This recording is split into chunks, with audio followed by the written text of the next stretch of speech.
మా ఇంద్రమ్మ కాలనీ మా ఆహ్వానాన్ని మన్నించి ఇక్కడికి విచ్చేసిన మా రూరల్ సిఏ గారికి మరియు మా మధుబాబు నాయుడు గారికి, క్లస్టర్ ఇన్ఛార్జ్ మధుబాబు నాయుడు గారు, అలాగే మా మున్సిపల్ హాస్పిటల్ డైరెక్టర్ చావల రామకృష్ణ గారికి మేము ఎంతో కృతజ్ఞతగా ఫీల్ అవుతున్నాం. దయచేసి మా రూరల్ సిఏ గారిని ముందుగా స్టేజీ మీదకి రావాల్సిందిగా కోరుతున్నాం.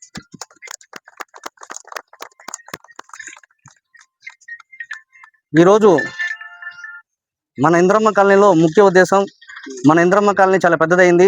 రాబో ఎండాకాలాన్ని దృష్టిలో ఉంచుకొని రేపు ఎమ్మెల్యే గారు ఇక్కడ అండర్ గ్రౌండ్ ఓపెన్ చేసిన తర్వాత వెహికల్స్ ఎక్కువ అవుతుంది. ఆ కారణంతో మనం ఇక్కడ సీసీటీవీ ఏర్పాటు చేయడం జరిగింది ఇంద్రమ్మ కాలనీ పెద్దల ఆధ్వర్యంలో. సో ఈ కార్యక్రమానికి విచ్చేసిన మా క్లస్టర్ ఇన్ఛార్జ్ గారిని వేదిక మీదకి రావాల్సిందిగా కోరుతున్నాం. ఇంద్రమ్మ కాలనీలో ఎక్కువ ఎస్టీ ఎస్సీ ఎక్కువ ఉంటారు, బాగా లో పావర్టీ ఎక్కువ. ఇక్కడ మా ఆహ్వానాన్ని మన్నించి ఇక్కడికి విచ్చేసిన మా గవర్నమెంట్ హాస్పిటల్ డైరెక్టర్ చలువల రామకృష్ణ గారిని వేదిక మీద రావాల్సిందిగా కోరుతున్నాం. అలాగే మా ఆప్తుడు, మా అన్న, మా అధ్యక్షుడు వేదిక మీదకి రావాల్సిందిగా కోరుతున్నాం. సేవా సంస్థ సురేంద్ర గారిని స్టేజ్ మీదకి రావాల్సిందిగా కోరుతున్నాం. ఎస్ఐ గారు బాలకృష్ణ సార్ని వేదిక మీద రావాల్సింది కోరుతున్నాం. అన్న మీరు కూడా ఒక ఇద్దరు వస్తే అన్న, రవణ అన్న, చిన్న రాను పైకి రండి అన్న.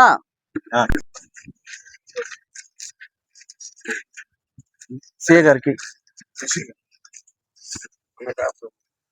ఒక ఇద్దరు లేడీస్ కూడా పైకి రావాలి. సిఏ గారికి, ఎస్ఐ గారికి రాండమ్మా, తొందరగా లేట్ అయిపోతుంది. చాలే మళ్ళీ వాళ్ళకి తిప్పిపోతుంది సార్.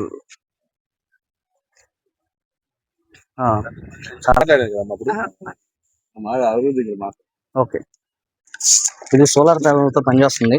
మనకి కరెంట్ అసలు అవసరం ఉండదు. ఇక్కడ దీనికి 2 కెమెరాలు ఉంటాయి. ఇప్పుడు లేటెస్ట్ టెక్నాలజీ సార్. దీనికి 4 కెమెరాలు ఉన్నది కూడా వచ్చింది. ఇది ఇలా ఉంటుంది అనమాట. ఇలా ఉంటుంది. ఇది మనం 2 వైపులు చూడాలనుకుంటే ఒకటి ఇలా పెట్టుకోవచ్చు. ఇది మనకి రొటేట్ అవుతూ ఉంటుంది మన మొబైల్. అవును సార్, మనకి మంచి యాప్తో, చైనా టెక్నాలజీ లేకుండా మంచి యాప్తో ఈ కెమెరా పనిచేస్తుంది సార్. మనకు కావాల్సిన ప్యానెలిటీ, మనకి కావాల్సిన రొటేషన్ దీంట్లో ఉంటుంది. ఇప్పుడు మళ్ళీ ఇంకొక కొత్త టెక్నాలజీ వచ్చింది. అదేంటంటే ఈ పక్క ఒక కెమెరా వస్తుంది, ఈ పక్క ఒక కెమెరా వస్తుంది, ఈ ఫ్రంట్, ఈ మొత్తం 4 కెమెరాలు ఒక్కదానికే వస్తాయి. సో అలాంటి టెక్నాలజీ కూడా వచ్చింది సార్. చైనా టెక్నాలజీ కాకుండా మన ఇండియన్ టెక్నాలజీతో ఇవి నడుస్తున్నాయి సార్. ఇది సార్ సేమ్ కెమెరా సార్. మొత్తం మనకి 11,500 అవుతుంది సార్. వచ్చేస్తుంది సార్. సిమ్ కార్డ్ పెట్టాల్సి వస్తుంది, మెమరీ కార్డ్ పెట్టాల్సి వస్తుంది. మొత్తం కలిపి నేను 11,500 రీఛార్జ్. అది కామన్ సార్. అది ఇది సార్ సేమ్. ఈ కెమెరా పెట్టాలి. అది బిగించింది కాక సార్ 260 రూపాయలు. డిపెండ్స్ ఆన్ మన ఇదిని బట్టి ఉంటుంది సార్. దీనికి ఏంటంటే మనకి ఎవరైనా ఆ వేలో వెళ్తున్నారు అనుకోండి, మన డిటెక్ట్ అయ్యి మనకు ఫోన్కి మెసేజ్ వస్తుంది అలారం లాగా. మీరు నైట్ ఏ టైంలో అయినా అది మిమ్మల్ని సిగ్నల్ ఇస్తూ ఉంటుంది మీ ఏరియాలో. ఇప్పుడు అన్నోన్ పర్సన్ వెళ్ళారు అనుకోండి సార్, అన్నోన్ పర్సన్ ఈ సీసీ కెమెరాకి ముందు వెళ్తే ఏది వెళ్ళినా సరే మనకి మెసేజ్ వస్తుంది సార్. నేను ఇప్పుడు మనం ఇంట్లో నిద్రపోతున్నాం, మన ప్రెమిసెస్ లోకి మనం ఇప్పుడు బయట పెట్టాం సార్. ఇది బయట పెట్టాం కాబట్టి ఎవరైనా అన్నోన్ పర్సన్ మన ప్రహరీలోకి, మన సరౌండింగ్స్ లోకి వచ్చినప్పుడు మనకి ఇది సిగ్నల్ ఇస్తుంది అనమాట. ఒక మెసేజ్ వస్తుంది, మీ ఏరియాకు ఒకరు వచ్చారు అనేసి. సో అది ఓపెన్ చేస్తే అర్థం కాలేదు సార్. అన్నోన్ పర్సన్ అంటే హ్యూమన్ మాత్రం డిటెక్ట్ చేస్తుంది. కెమెరా ముందుకి హ్యూమన్ వెళ్తేనే అవును, వెహికల్ వెళ్ళినా వెహికల్ వెళ్ళినా అవుతుంది సార్. అంటే దాని నోను అన్నోన్ ఉండదు. అంటే ఏదైనా నైట్ లో అట్లా దాని ముందు రాగానే సౌండ్ వస్తుంది, అంతే. మనకి మెసేజ్ వస్తుంది, అది అంతే సార్. ఓకే, వేదిక అందించినటువంటి ఇక్కడ పెద్దలకు, అదేవిధంగా ఇంత మంచి ప్రోగ్రాం ఏర్పాటు చేసినటువంటి రవికి, అదేవిధంగా మీరందరూ కూడా ఇంత మంచి ప్రోగ్రాంకి వచ్చినటువంటి మీ అందరూ కూడా ముందుగా ధన్యవాదాలు తెలియజేస్తున్నాను. ఇప్పుడు రవి అంటే ప్రోగ్రాం ఒకటి ఏర్పాటు చేశాడు మన ఇందిరమ్మ కాలనీలో. ఇలాంటి ప్రోగ్రాంలు ఏర్పాటు చేస్తే అంటే చూస్తాం తక్కువ మంది అనిపిస్తారు, చూసే వాళ్ళకి అది కొత్తగా అనిపిస్తుంటది. ఈ ప్రోగ్రాం రవి ఎందుకు ఏర్పాటు చేశాడు ఏంది అనేది. మేము అన్ని ఊర్లకి వెళ్ళి ప్రతి దగ్గర కూడా మేము అందరికి కూడా మోటివేట్ చేస్తున్నాం. మీ ఏరియాలో మీరు సీసీ కెమెరాలు పెట్టుకోండి, హెల్మెట్లు వాడండి, దొంగతనాలు జరుగుతున్నాయి, లాక్డ్ హౌస్ మానిటరింగ్ సిస్టమ్ మీరు పెట్టుకోండి, ఇవన్నీ మేము చెప్తూ ఉన్నాం. సైబర్ క్రైమ్ ఎలా జరుగుతుంది అనేది మేము ఊరు తిరిగి చెప్తున్నాం. అలాంటిది రవి ఓన్గా ఒక ప్రోగ్రాం ఏర్పాటు చేసి పెద్దలను పిలిపించి అదేవిధంగా అట్లా కెమెరా ఒకటి ఏర్పాటు చేసి మీ అందరినీ కనీసం ఒక 50 మందినన్నా గ్యాదర్ చేశాడు. ఇది ఒక మంచి శుభ పరిణామం. రవిని చూసి ఇంకా అందరూ కూడా అంటే ఒకరిని చూసి ఒకరు ఇన్స్పైర్ అవ్వాలి. మీరందరూ మాకు సమస్యలు చెప్పారు, ఆ సమస్యలకి పరిష్కార మార్గం కూడా మేము చెప్తాం.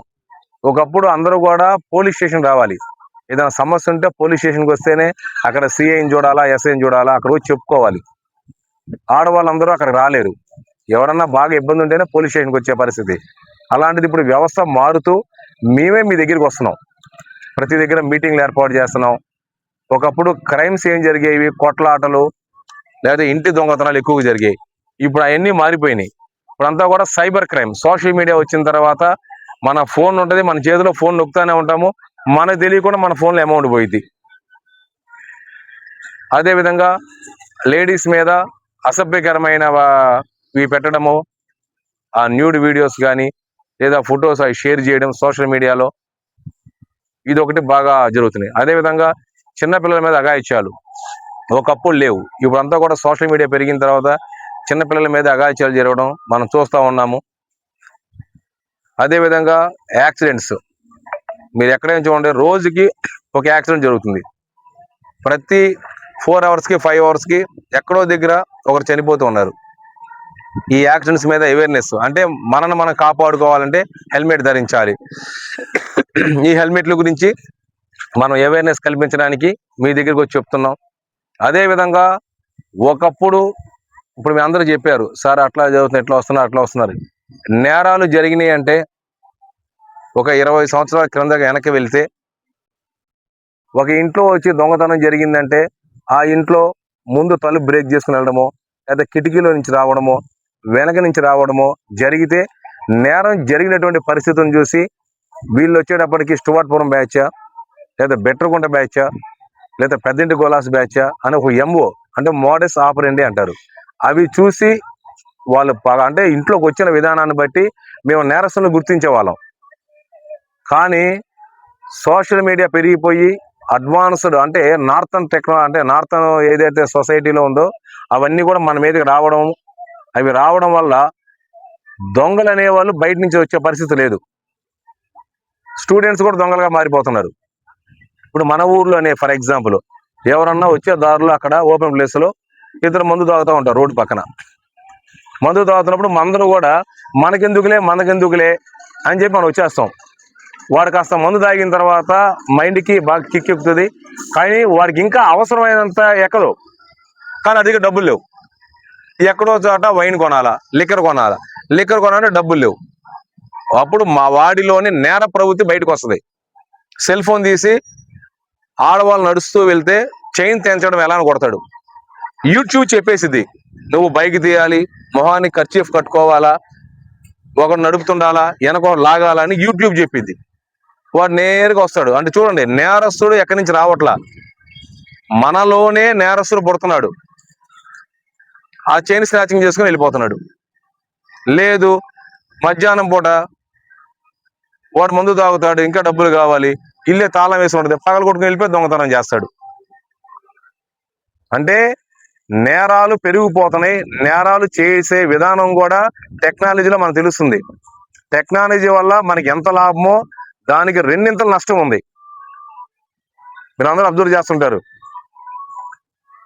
చాలా మంది చెప్పుకుంటారు ఏమని, మా పిల్లోడు అసలు ఫోన్ తీసుకుంటే అక్క ఫోన్ అసలు చాలా దూరం వెళ్ళిపోతుంది, అన్ని మాకు తెలియని కూడా ఓపెన్ చేసి చూపిస్తాడు అక్క, మా పిల్లోడు అంత మంచి టెక్నాలజీ అవుతారు. వాళ్ళ అమ్మకు తెలియదు, వాడు కొడుకు కానీ కూతురు కానీ ఓపెన్ చేసి లోపలికి వెళ్ళిన తర్వాత ఏం చూస్తున్నారని తెలియదు.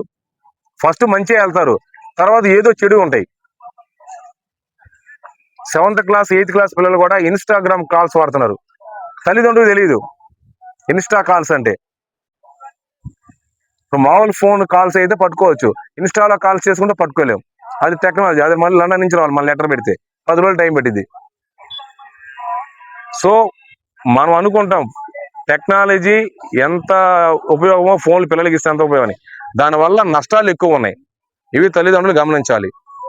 రెండోది, ఇప్పుడు మీరు చెప్పారు సమస్యలన్నీ కూడా, సార్ అక్కడ మందు తాగుతున్నారు, లేకపోతే అక్కడ తాగుతున్నారు, ఇవన్నీ కూడా. ఇప్పుడు మన ఈ ఏరియాలో ఎంతమంది జనాలు ఉన్నారు? అవి 2000 మంది ఉంటారు. 2000 మంది కదా. ఈ మండలంలో, కావల మండలంలో ఎన్ని ఊర్లు ఉన్నాయి మాకు? మామూలు చెప్తున్నాను, తెలియాలి. 64 గ్రామాలు ఉన్నాయి. చిన్న పెద్ద 64 గ్రామాలు. ఒక గ్రామానికి ఎంతమంది జనాభా ఉంటారు? పోలీసు ఎంతమంది ఉంటారు ఒక స్టేషన్ లో? 30 మంది 40 మంది. చూడండి, ఇన్ని గ్రామాలు, 2 పోలీసులు, అంటే రాత్రులు గస్తీ తిరిగేది ఒక 6 తిరుగుతారు.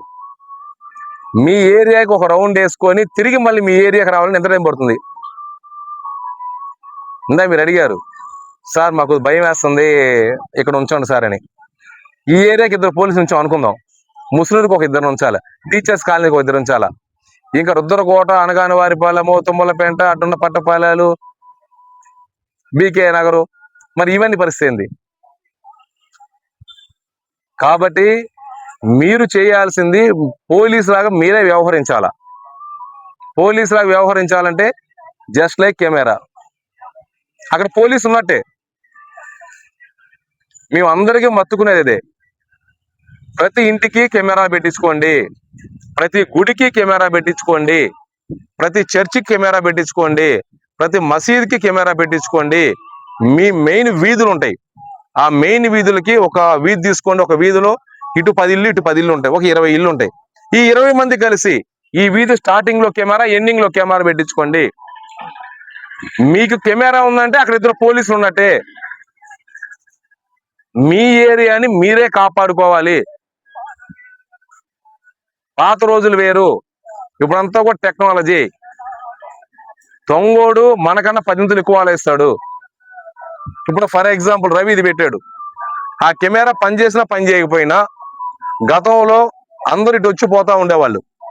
ఇప్పుడు ఆ కెమెరా చూడంగానే రేపు తెలిసిపోయింది ఇక్కడ కెమెరా ఉందని. వాడు ఇక్కడ దాకా వచ్చి లేడీస్ అవతల నడుచుకుంటూ వెళ్తుంటే చైన్ స్నాచింగ్ వచ్చినోడు కూడా ఆ కెమెరా చూడంగానే వెనక్కి వెళ్ళిపోతాడు. అక్కడ పోలీసు ఉన్నాడా? పోలీసు లాంటి కెమెరా ఉందా? చెప్పండి అమ్మా, నేనే మీకు చెప్తున్నాను, మీరు అడిగిన దానికి. అక్కడ పోలీసు ఉన్నాడా? కానీ కావలి పోలీసు లాంటి కెమెరా ఉన్నాడు, పోలీసే ఉన్నాడు అక్కడ. మీరు ఈ రూట్లో ఒక 4 కెమెరాలు పెట్టుకోండి, మీకు అఫెన్స్ జరగవు, అఫెన్స్ అనేది జరగదు. కానీ ఎక్కడో చోట అఫెన్స్ జరిగినా ఏదో కెమెరా దొరుకుతాడు, పట్టుకుంటే ఈజీ అయింది. మనం ఎంత ఖర్చు పెడతాం? ఒక వీధిలో 20 ఇల్లు ఉంటాయి, ఇంటికి 500 వేసుకున్నా 10,000 రూపాయలు. ఆ కెమెరా కాస్ట్ 10,000. నేను 2 సంవత్సరాల క్రితం వచ్చినప్పుడు టీచర్స్ కాలనీలో విపరీతమైన దొంగతనాలు జరిగాయి. నేను ఒక 4 రోజులు ఆలోచించాను, వాళ్ళందరూ ఇలా మీటింగ్ పెట్టాను. ఒక్కొక్కరు 70 లక్షలు, ₹1,00,00,000 పెట్టి మనం ఇల్లు కట్టుకున్నాం, ఒక్క కెమెరా లేదండి. కెమెరా లేకపోవడం వల్ల ఒక ఇంట్లో కొడితే 20 లక్షలు, 30 లక్షలు పోతుంది. కాబట్టి కెమెరాలు పెట్టుకొని మీ అందరూ ఆలోచించుకోండి, ప్రతి వీధిలో కూడా ఆ చివర ఈ చివర కెమెరాలు పెట్టండి అని చెప్తే వాళ్ళందరూ ముందుకు వచ్చి దాదాపు 4 లక్షల రూపాయలు వేసుకొని వాళ్ళే 60 కెమెరాలు పెట్టించారు. ఓకేనా?